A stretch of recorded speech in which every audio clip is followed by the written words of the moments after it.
The next big thing I'm working on is uh, trying to manifest my dream of a country house. Um, I'm sort of feeling the need for nature and to unleash all my decorating fantasies um, and just to sort of change my life around a bit. About 30 years ago, um, in a position working for Ralph Lauren, and which was kind of a brilliant situation because I was asked to work in home furnishings, and it was something that was sort of an instant connection with something that innately I think I was meant to be doing, and that later led to me sort of working as an interior designer. There was a lot more going on. There was a bigger club scene. There were big, giant sort of mega clubs and discos and things like that. And whereas now I wouldn't even know where to go if someone asked me where do you go to dance.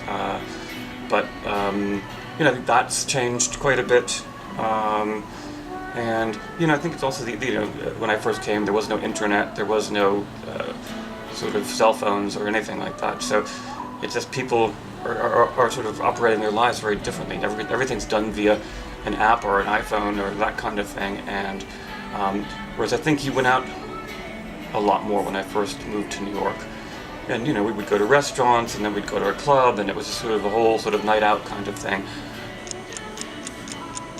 Soho was a very different place. There were these odd little one-off shops and boutiques, and now Soho is like a mall. It's really sort of, I think New York in general has become like a mall, and it's priced out a lot of, I think, the more interesting, unusual people, and boutiques and shops and galleries no longer exist because they can't afford to be here. So in some ways it's I don't know, it's not as interesting as it once was from when I first came.